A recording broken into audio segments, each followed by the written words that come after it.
Resourceful Designer, episode 204, The Definitive Guide to Starting a Home-Based Design Business, Part 1.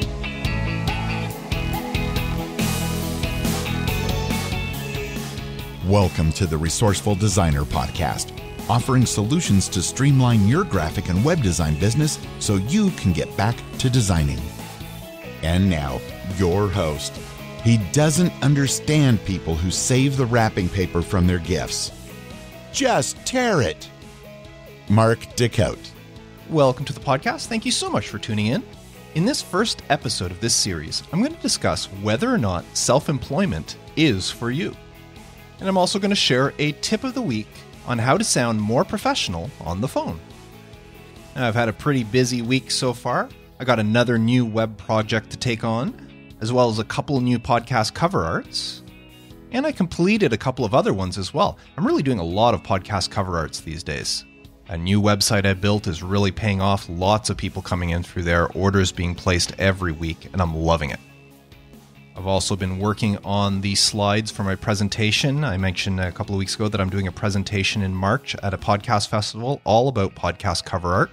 And I've been putting together my slides and that. I'm still not done, but I do have the outline complete, so I know what I'm doing. I just don't have the slides complete right now, so I'm going to take some time to finish those off this week.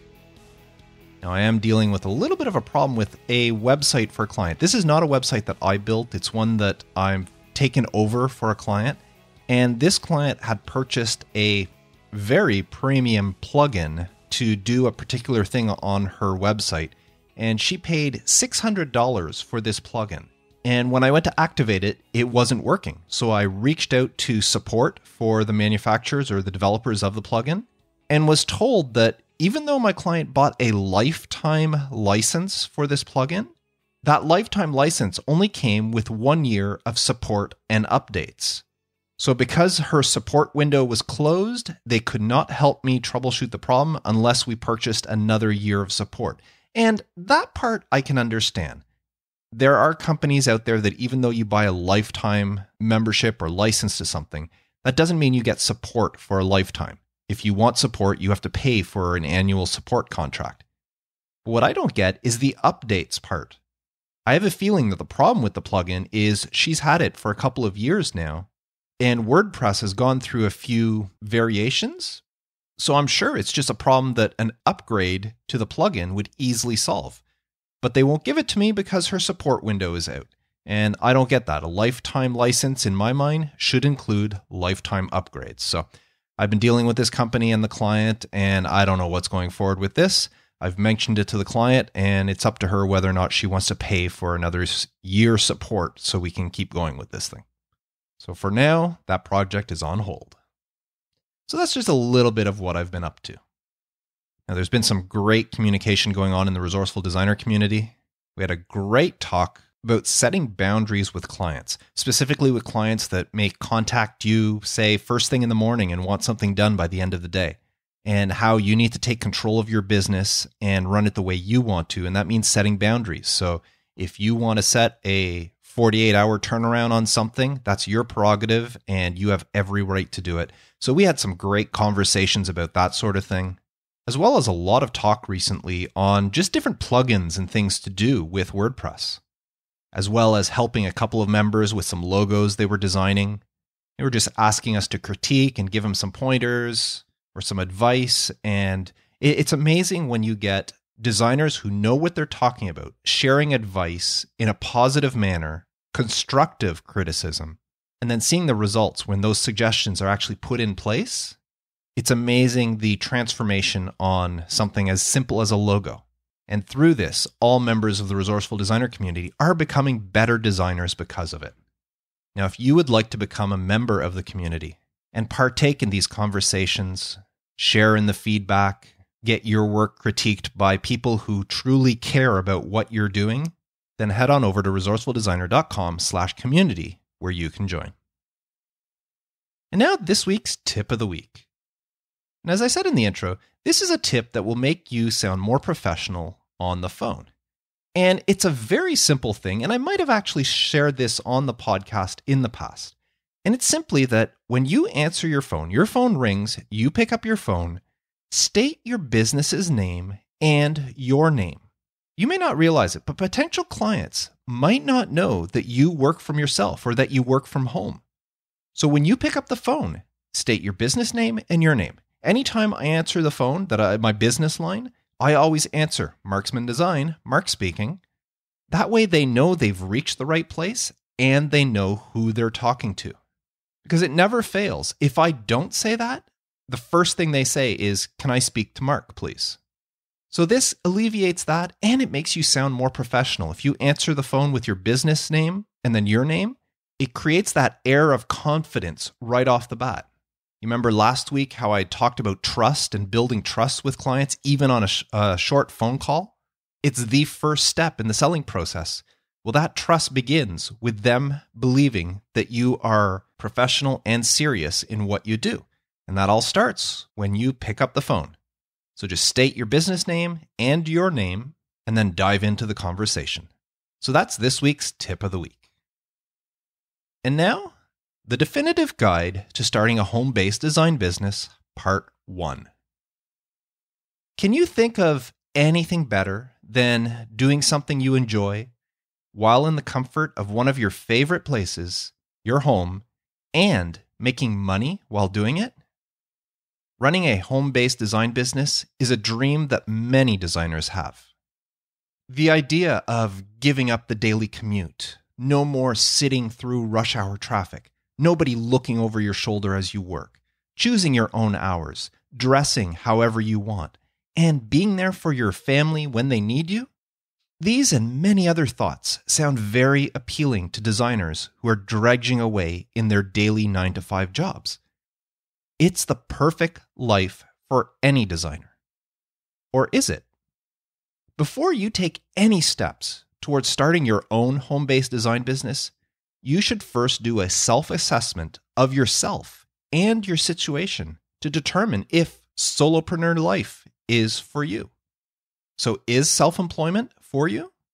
When it comes to running a home-based design business, there are 3 options to choose from.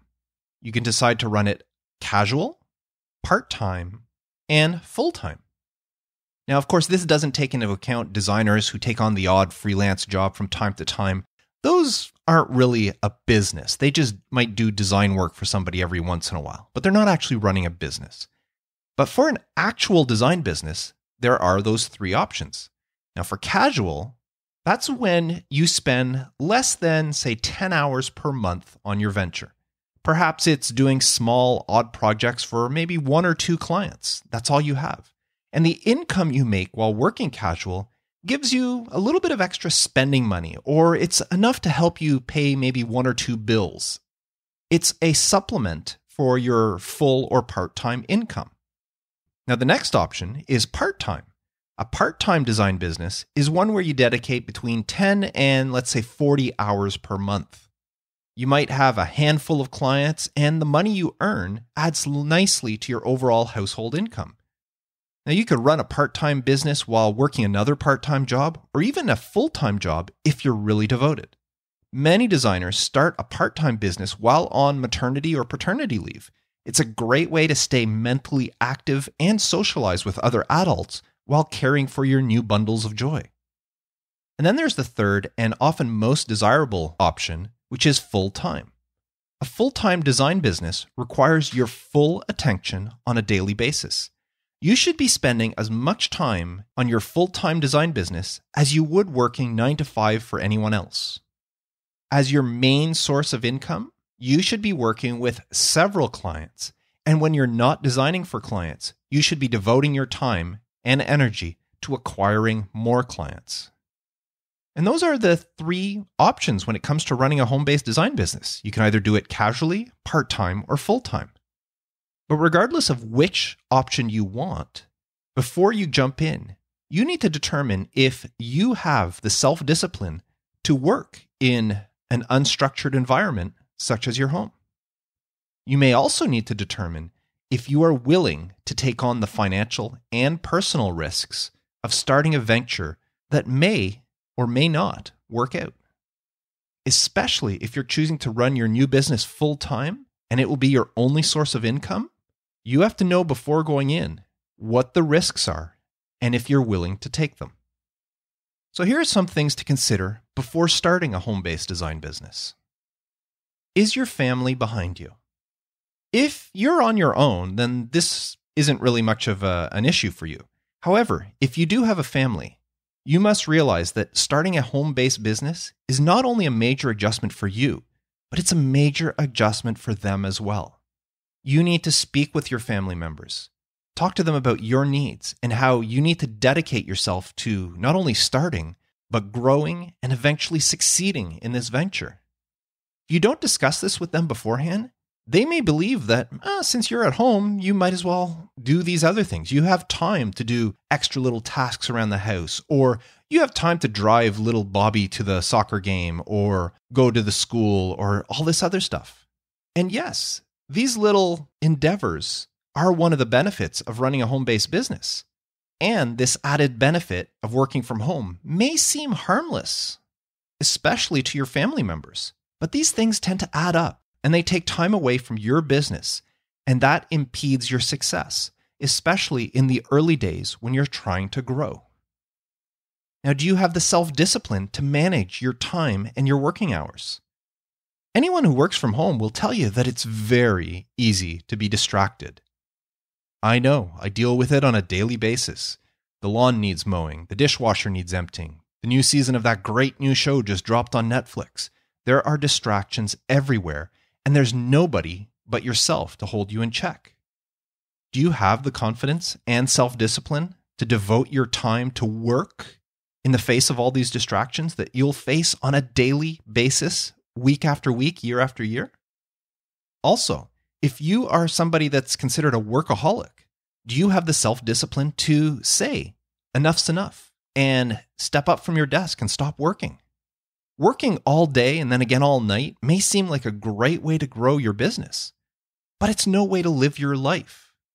Yes, people are saying you need to hustle, hustle, hustle, but there's only so much, and you shouldn't be doing it if it's leading to increased stress, health issues, and self-neglect. So to run a home-based business, you have to have that self-discipline to manage your time and your working hours.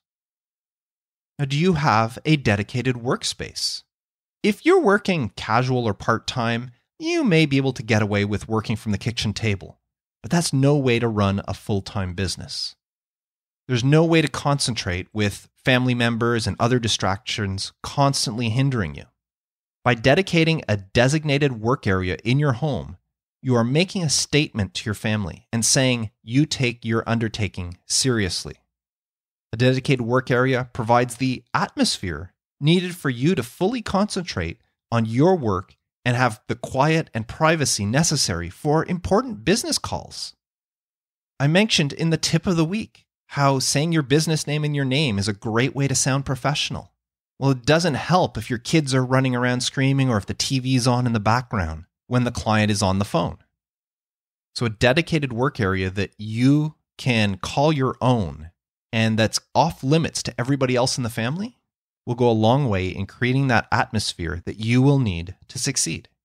And if a dedicated working area isn't possible, you must explain to your family and make arrangements with them to not disturb you while you are working. Now, this may mean keeping the volume very low on TV or music, or even moving their activities to other areas of the home while you're working, because you cannot do a good job if you're constantly being distracted. Now, I know I talk mostly about graphic and web design businesses on this podcast, but I also know there are plenty of other types of creative businesses that you may want to start. So does the type of business you want to run lend itself to being home-based? If your creativity revolves around the other creative arts, things such as pottery or sculpting or stained glass creation, or maybe it's sign making or t-shirt printing or even vehicle wraps, then you may want to consider operating your business in a venue or location other than your home. Yes, if that's the case, then there are plenty of other things you'll need to consider as well, but not all creative businesses are suited to be home-based businesses. Now, how will you meet with clients? Most home-based designers, myself included, choose to meet clients at their own offices or at some other location such as a coffee shop. I never have clients at home. However, If for some reason you must meet clients in your own home office, you need to consider if your home is set up to receive clients. Let's say your office is a beautiful place in your basement. Well, will the client need to navigate through a cluttered kitchen, maybe stroll through an area that's littered with children's toys and such just to get to the basement to your beautiful work area? This does not create a professional image, and it could actually impede your growth. So whenever possible, try to meet your clients elsewhere. But if meeting in your own home is your only choice, such as maybe for a new mom or dad on parental leave, try to find some sort of neutral area in your place that you can keep clean and clutter-free for sit-downs with clients. Maybe it's the living room as soon as they enter the front door, so that they don't have to go through the whole house and see everything. Keep that one area clean so that you can sit down and have a conversation with your clients. Now, what about the future? Do you have room to expand? A desk in the corner of your bedroom may be all you need for now. But what about a year or 2 years from now? Do you have the room to grow should you need it? What if you need to add filing cabinets to keep track of things, or scanners and printers, or a bigger computer setup? Working from home may be what you want to do, but there's always the possibility that your home is just not made for it. So take that into consideration before starting anything. Now, how happy will you be working from home? As humans, we're naturally social creatures. Even introverts need some time around other people. Now, most people satisfy this social itch through their work environment, but not so with people who work from home. When you run a home-based business, there's nobody stopping by your desk to chat about their weekend or the new movie that just came out. There's nobody to take your coffee or lunch breaks with, and nobody organizing after-hour staff get-togethers, which are all things necessary to our social well-being. And if you're the type of person who needs regular social contact, you may quickly find yourself very isolated when working from home.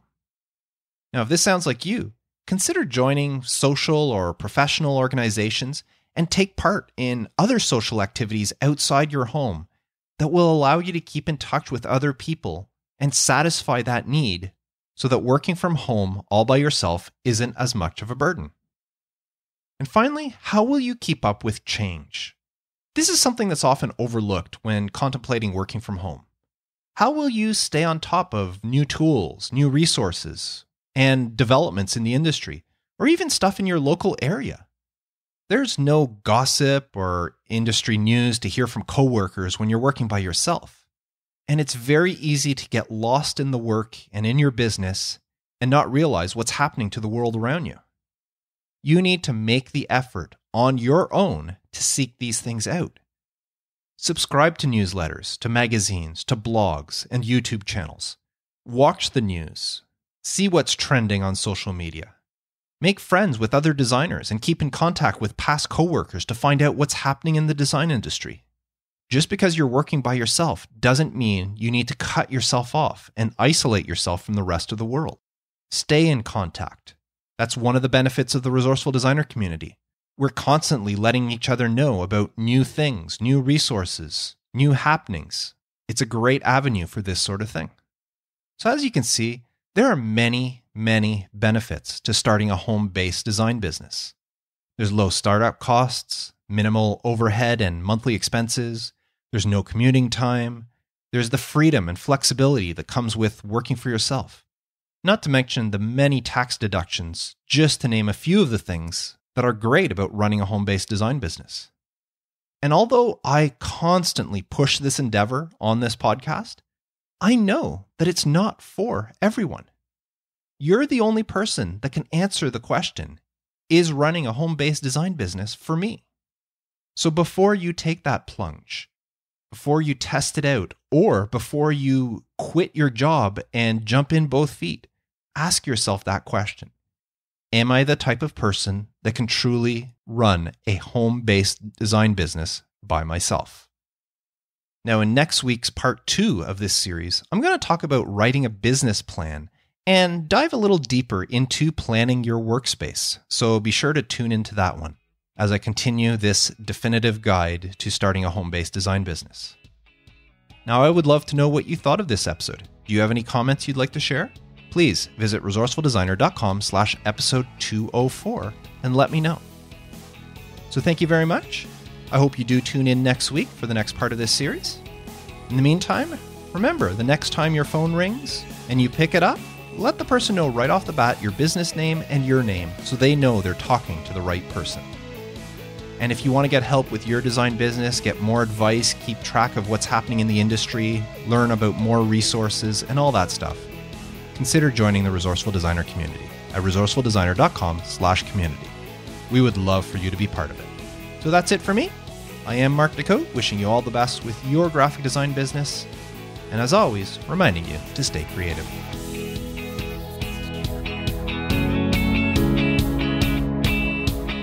Thanks for listening to the Resourceful Designer Podcast at resourcefuldesigner.com.